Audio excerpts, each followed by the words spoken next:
Are you tired of spending so much energy on your grocery shopping? Or do you feel like life is so busy and there's never enough time to cook, and even when you do have time on the weekend, you end up spending $100 on ingredients for like 2 or 3 meals worth of food?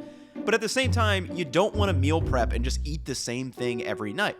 Or maybe you find yourself constantly throwing out random leftover ingredients like a bunch of cilantro, and you have some special ingredient you bought and used once 6 months ago that is still sitting in your fridge or pantry. Well, if you relate to any of that, this is the video for you.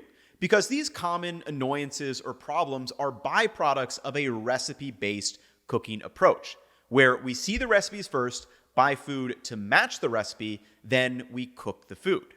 Instead, today, I'm going to show you how to develop a food-based cooking approach, where you actually buy the food first, then there are multiple ways you can figure out what to make to fit with your lifestyle. And this food constraint-based cooking approach will simplify your grocery shopping, help you spend less money on groceries, reduce food waste, and it makes cooking fun and flexible to fit in with whatever you have going on in your life. And to prove this works, I actually made an entire second YouTube channel where you may be surprised to learn that I made the food and just filmed the videos first, then we wrote the recipes after the fact. And in these recipes, you learn a completely different set of skills, and I'm using this comment from Kevin as proof. This channel has helped me do so much more home cooking, even though I haven't made a single recipe. Just the way you show things in real time, and if you know some basic principles, you don't have to be fussy about cooking. And the goal of this video is not to get you to swear off of recipes forever, but instead to help you find the balance between these two approaches. Recipes are great for teaching the hard skills of cooking, like what temperature to cook a piece of meat to or how to replicate a specific dish from another country, but they're not good at helping you with the soft skills of cooking and feeding yourself every day. And in the current day, it seems like 95 or maybe 100% of the time an average person cooks, it is done with a recipe-based approach. For me, this has changed a lot in the past couple of years, and I would say about 80% of the time I grocery shop and cook with a food-based approach. So where will you fall? Let's figure it out. And to start, we need to take a quick look backward and understand how recipes were created in the first place. In terms of history, doing your planning, shopping, and cooking based on recipes that you want to make ahead of time, instead of being constrained by the food you already have, is an entirely new concept. The first steak recipe, if you can even call it that, was created because a caveman needed to eat, so he threw a hunk of meat on the fire to sear it, and it tasted good. Or a better example today is carbonara. It seems like you gotta follow the recipe in a very specific way with a very specific set of ingredients like guanciale instead of bacon, and you better not use any garlic or else you will provoke the ire of an Italian. So some recipes have garlic, some don't.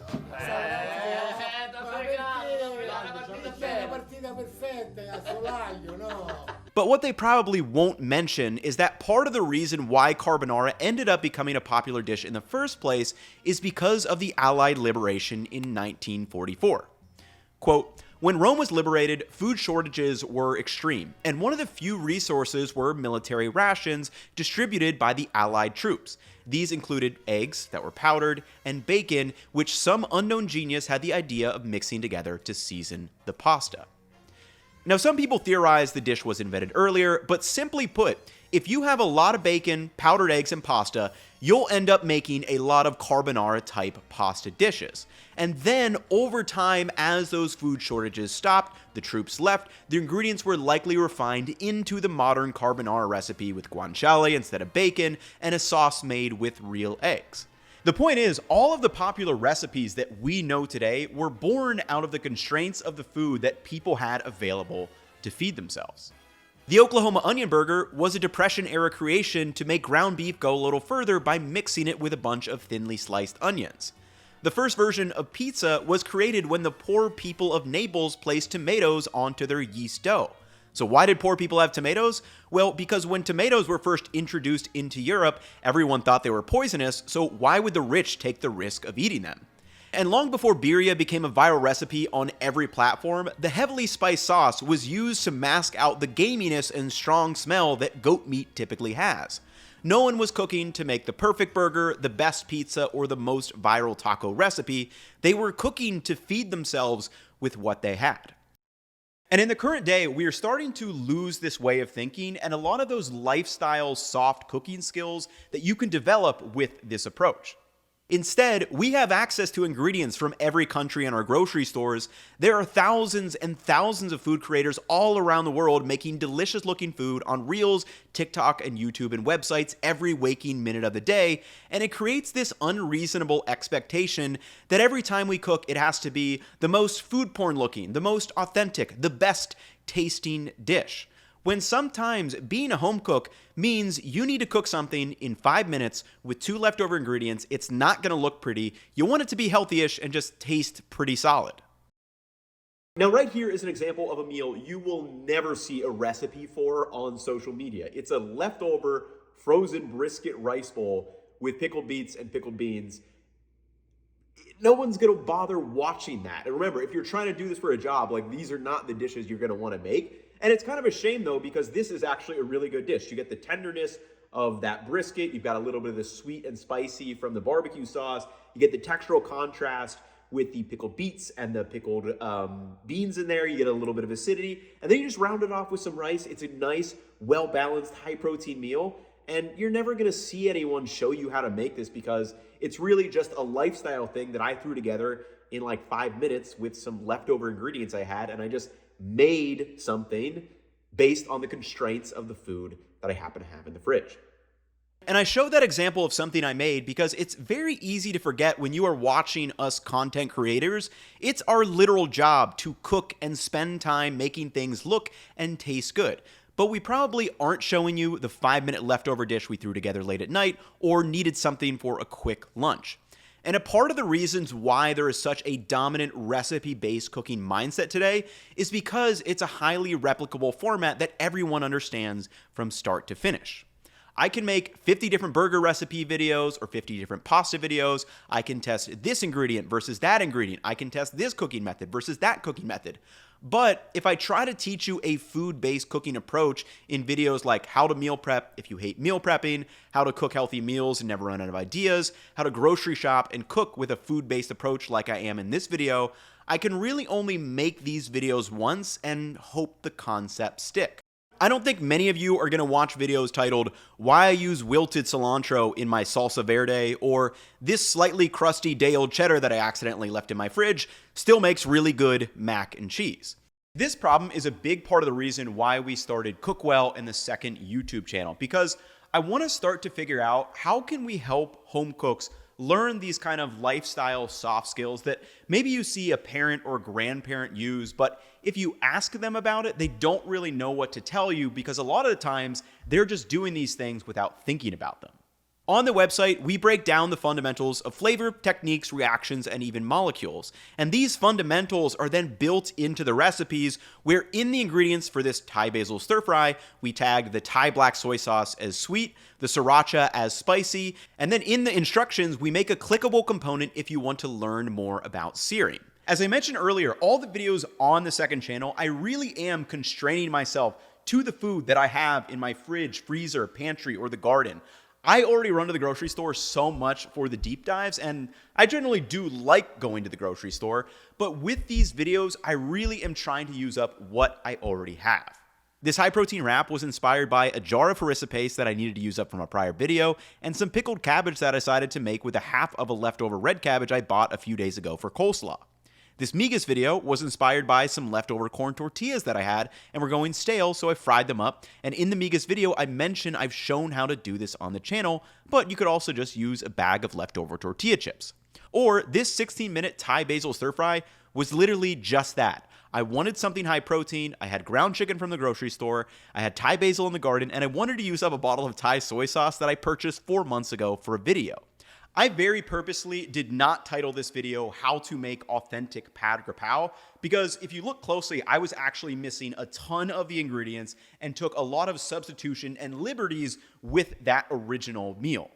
In order to make a robust, authentic pad krapow video, I would have needed to buy pork, as that's kind of most typical. I would have tried to find holy basil, which is pretty hard to find in the US. I didn't have eggs for the crispy fried egg, even though I do prefer the dish without eggs. I didn't have fresh garlic. I didn't have fresh Thai chilies. I didn't have lime juice for prick non plat, and I didn't have oyster sauce. That list of items is easily a $20 to $30 grocery run, and this is just one example where a recipe-driven approach can fall flat. Instead, with the video I did make, you may learn a completely different set of skills.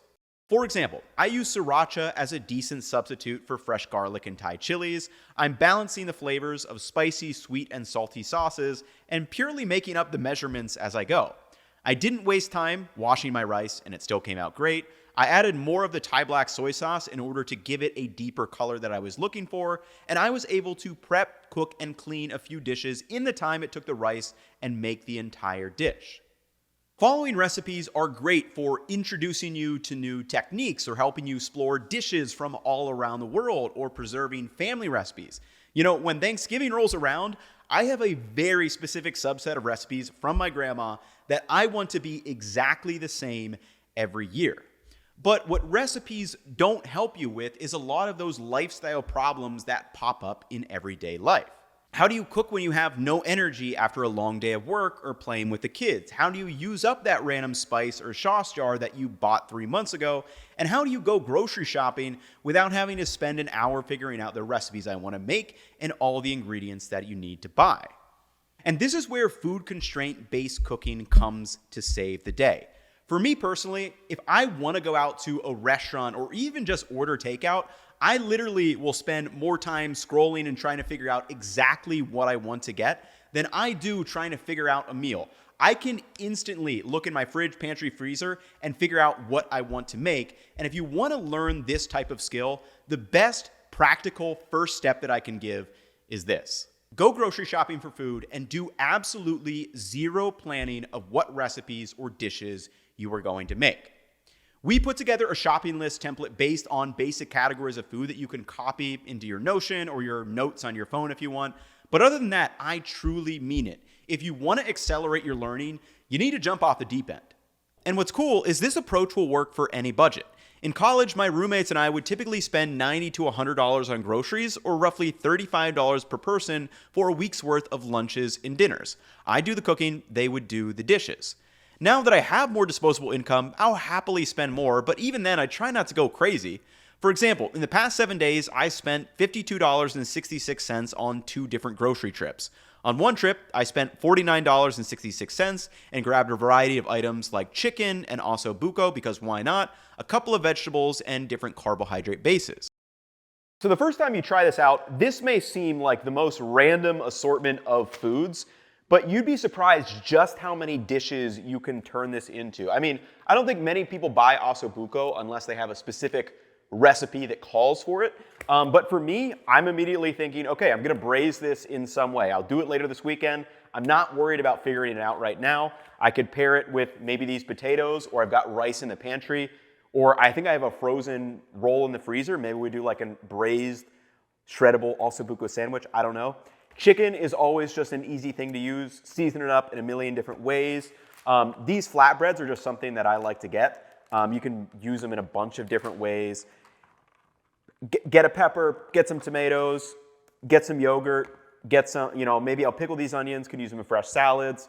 This is just a nectarine to snack on, a little bit of acidity. And then I'm gonna pair all these ingredients with, some spices that I may already have, or maybe I have a can of tomatoes in the pantry. Maybe I have a little bit of leftover salad stuff in the fridge. And the point is, it's flexible. Just buy the food and you will figure it out, because it puts you in a completely different mindset when you're trying to figure out how to make stuff with the food you have rather than putting the recipe first.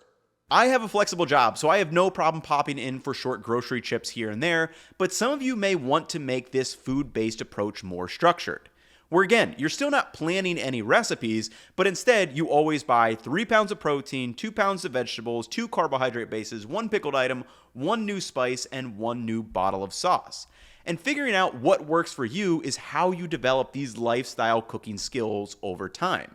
And if you want, I've been thinking about a video where I could show my entire week and go very granular. I could go shopping with a specific budget. I could show how each ingredient is being used and where it is coming from in my kitchen. And at the end of the week, we could just collect a lot of data.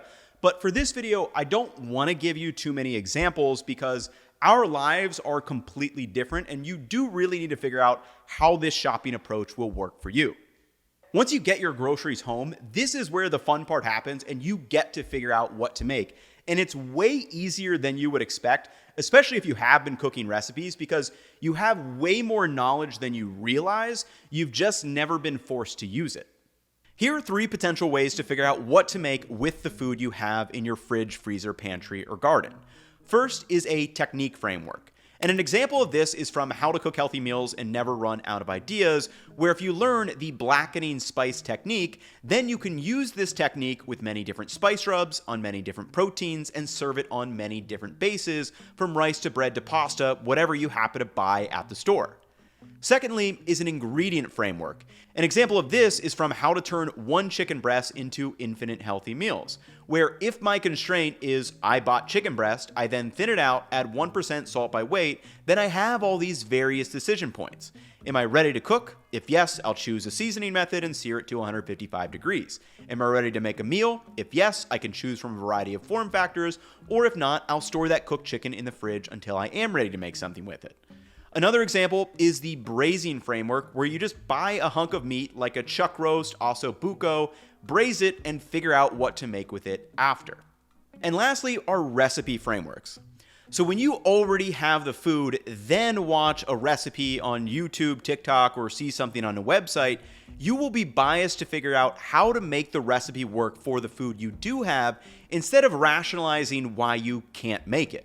For example, say someone finds a chicken karahi recipe that looks amazing, but then they realize they don't have chicken and are missing 2 of the spices in the spice mix, and with a recipe-focused mindset, it would be very easy to rationalize, well, I can't cook this tonight unless I go to the store. But when you have this food-constrained approach, you may go, well, I don't have chicken, but I do have a can of chickpeas in the pantry that I could use, and I don't have those specific spices, but I bet it would taste really good with the other 2 or 3 spices that I do have.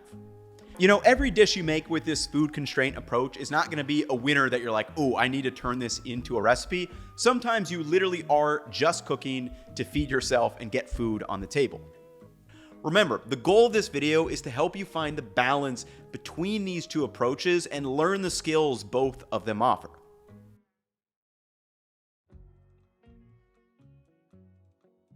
Lastly, I want to give you guys a little update on some things that might be coming in the next few months. So first, on this channel, we will be getting back to deep dives this month.